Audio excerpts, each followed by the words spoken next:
Hey there my hypelings, welcome to another Theory Talk time with your boy HMK on Kingdom Hearts. Let's get right into the mess. So as it's revealed in Kingdom Hearts 3 through the secret reports, it turns out that Eraqus, Master Eraqus, through the words of Xehanort, is a blue blood, basically Keyblade wielding royalty, who is descended from a long line of Keyblade wielders and masters. And for a wee bit, this lineage was shrouded in almost complete mystery, but along came the Mora, who confirmed that Eraqus is descended from the Dandelions and not from one of the foretellers, specifically the Union leaders. Okay, cool, so which one of the Union leaders is it gonna be? If we're gonna go by similar features that we're going by a blood relation, you know, being descended from, then we're gonna have to go with Brain. Brain is a Union leader from the time of Fairy Tales as stated by Xehanort, which we all know is the time of Kingdom Hearts Union Cross, and when you look at Eraqus and Brain, the similarities are pretty indisputable. Long black hair, dark gray eyes, that usually seals the deal when it comes to a franchise like Kingdom Hearts. Sure, Scold would be a contender with that nice black hair, but those eyes don't really line it up for me, and I'm sure she got her hands full being Ansem's escaped lab rat running around somewhere in her mid-20s. But wait a minute, isn't it the common theory right now that Brain is the one that orchestrated Strelitzia's murder and stole her spot? Now that would be a messed up thing, wouldn't it? For Eraqus, the righteous master of light, whose blue blood status was so important to Xehanort that led him to meddle with the darkness to be his equal, was descended from someone who basically usurped a throne, leading to a lineage of false royalty?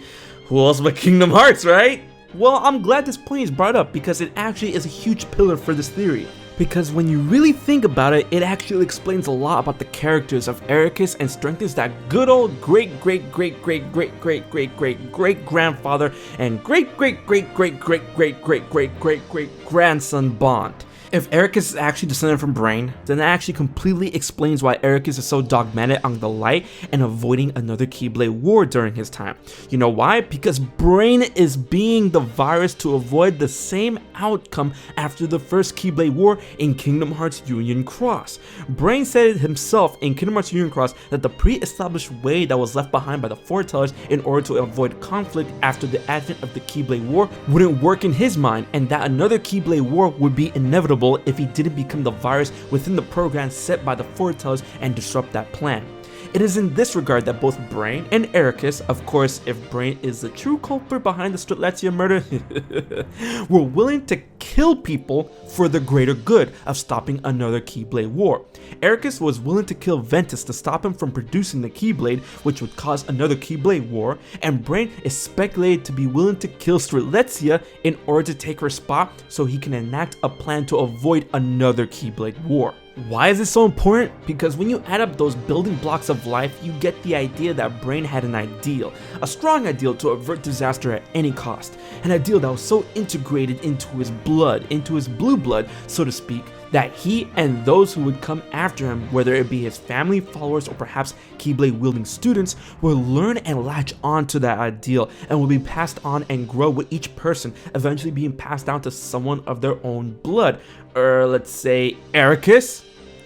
The end-all, be-all I'm trying to say is that the reason why Eraqus' view on the light and his abrasive attitude and initial response to try and stop another Keyblade war from happening that led him to attack Xehanort, Ventus, and Terra was a belief that was passed down either through teachings of his family or his masters that all started with Brain. You could say they were all infected with a virus.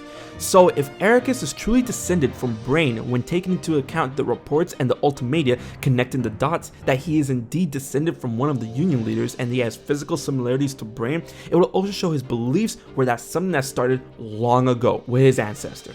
And that would truly be iconic that both Brain and Eraqus would carry themselves in such a way and be viewed in such a way by their peers, you know, Xehanort, that in reality their pedestal was built on stolen stone. And you know, that would also explain how the Keyblade Masters in Scarlet Adkylion came to have the no name. Isn't it hilarious that despite both these efforts of Brain and Eraqus, that a second Keyblade war happened anyway?